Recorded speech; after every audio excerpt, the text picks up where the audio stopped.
ساس نے میری طرف سخت نگاہوں سے دیکھتے ہوئے کہا، میں نے ایسا کیا کر دیا اماں جی کہ آپ اتنی خفا ہو گئیں؟ میں نے انجان بن کر پوچھا۔ تو نے مجھے دھوکہ دیا، وہ چراغ جو تو نے کہا تھا کہ ایک قیمتی پتھر ہے وہ تو مٹی کا ہو گیا، ایسا کیسے ہو سکتا ہے؟ میں نے حیرت سے پوچھا۔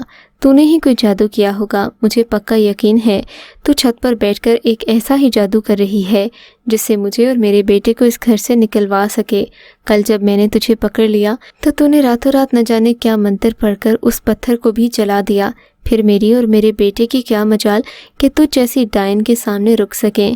میری ساس کی باتیں سن کر میں بہت دل برداشتہ ہوئی، بہرحال میں خاموش رہی، انہیں کسی بات کا جواب نہیں دیا، وہ بھی جل کڑھ کر چپ ہو گئیں۔ اب میں اسی کمرے میں رہنے لگی۔ کچھ دن بعد جب میری ساس یہ بات بھول بھال گئیں تو میں دوبارہ چھت پر گئی۔ آج بھی میرا دل بہت بھر آیا تھا۔ میری ساس نے مجھے دن بھر ڈھیروں باتیں سنائی تھیں۔ آج میری نند مہمان کے طور پر ہمارے گھر آئی تھی، اس کے لیے میں نے بہت ساری ڈشز بنائی تھیں۔ میری تو جیسے کمر ہی ٹوٹ گئی تھی۔ پھر ساس کی باتیں سن کر میرا دل اور زیادہ چھلنی ہو گیا۔ میں چھت پر بیٹھی تھی کہ وہی تجربہ پھر سے ہوا۔ میں نے وہی روشنی اور وہ سارے چراغ دیکھے جو اس رات مجھے نظر آئے تھے۔ اب کی بار میں بالکل بھی ڈری یا گھبرائی نہیں۔ میں اپنے جوتے پہن کر جھیل کی طرف چل پڑی، مگر اب کی بار وہ چراغ اکیلا نہیں تھا، اس کے ساتھ ایک عورت بھی بیٹھی تھی۔ عورت پر نظر پڑتے ہی میں چونک گئی۔ وہ بہت خوبصورت اور باوقار خاتون تھی۔ اس نے سفید رنگ کا لباس پہن رکھا تھا۔ وہ جھاڑیوں کے پاس ہی کھڑی کسی کام میں مصروف تھی، جیسے چرخا کاٹ رہی ہو۔ میں نے اسے سلام کیا۔ مجھے دیکھ کر وہ مسکرائی اور بولی، میں جانتی تھی کہ تم یہ روشنی دیکھ کر ضرور آؤ گی۔ دراصل میں تمہیں اپنی طرف متوجہ کرنا چاہتی تھی۔ اس دن تو جب تم آئی تب میں عبادت میں مصروف تھی، تم سے بات نہیں کر سکی، مگر اب تم دوبارہ آئی ہو تو میں تمہیں ایک بات بتانا چاہتی ہوں۔ میں جان گئی تھی کہ یہ خاتون بہت نیک ہے۔ اس کے چہرے پر سے نور چھلک رہا تھا۔ میری ساس نے مجھے جو باتیں کہی تھیں وہ میرے ذہن میں گونج رہی تھیں۔ میں نے اس عورت کو اپنے دل کی ساری بات بتا دی۔ وہ سر ہلا کر بولی، میں تیرے حالات سے پہلے ہی واقف ہوں۔ ہم لوگ اسی گھر کے سامنے ہی رہتے ہیں، مگر کچھ وجوہات کی بنا پر گھر کے اندر داخل نہیں ہو سکتے، ورنہ میں تیری مدد ضرور کرتی۔ یہ گھر جب بنا تھا اس میں ہمارا بسیرا تھا، مگر پھر مالک مکان نے اسے بیچنے کی خاطر اس میں ایسے عوامل کروا دیے کہ ہمیں اس گھر سے دور جانا پڑا۔ اس کا کیا مطلب ہے؟ میں نے الجھتے ہوئے پوچھا۔ اس کا مطلب میں تمہیں بعد میں بتاؤں گی، فی الحال یہ کہ تم جو چراغ یہاں سے لے کر گئی تھیں، مجھے تمہاری نیت اچھی لگی کہ تم نے صرف اسے روشنی کی غرض سے اٹھایا، مگر تمہاری ساس نے لالچ کیا اور تبھی وہ چراغ مٹی ہو گیا۔ لیکن تم فکر نہیں کرو، اس مٹی کو تم دوبارہ اس چراغ میں تبدیل کر سکتی ہو۔ میں تمہیں اس کا ایک طریقہ بتاتی ہوں، اور اگر تم اس چراغ کو اپنے پاس رکھو گی تو یہ نہ صرف تمہاری زندگی میں برکت کا باعث بنے گا، بلکہ تم اسے بیچ کر اپنی زندگی بہتر بنا سکتی ہو۔ اگر وہ چراغ تمہیں نہ بھی ملا تو میں تمہیں اور موتی دے دوں گی جنہیں تم اپنے شوہر سے کہہ کر بیچ سکتی ہو، مگر میں تو یہی کہوں گی کہ تم ان چراغوں کو اپنے پاس رکھنا، تمہاری زندگی سنور جائے گی۔ اس بوڑھی عورت نے یہ کہہ کر اسی تھالی میں سے ایک چراغ میرے ہاتھ پر رکھ دیا۔ میں نے چراغ کو دیکھا، وہ پہلے کی طرح چمک رہا تھا، بالکل ویسا ہی جیسا میں نے اپنی ساس کو دیا تھا۔ کیا اسے رکھنے سے واقعی میری زندگی بدل جائے گی؟ میں نے پر امید نگاہوں سے اس بوڑھی عورت کی طرف دیکھ کر پوچھا۔ ہاں، اس چراغ کو بزرگوں کی دعائیں ہیں، یہ کبھی بجھے گا نہیں جب تک تم نیک نیتی سے کام لوگی۔ اگر تم بد نیتی سے کام لوگی تو یہ چراغ بجھ جائے گا، تمہارے لیے رحمت نہیں مصیبت بن جائے گا، مگر میں تمہاری نیت سے اچھی طرح واقف ہوں، تم اس سب کو سنبھال سکتی ہو، یہ انعام تم جیسی نیک لڑکی کے لیے ہے۔ اس عورت نے اپنی بات مکمل کی تو میں پلکیں جھپکائے بنا اسے دیکھنے لگی۔ کیا ایسا حقیقت میں بھی ہو سکتا تھا؟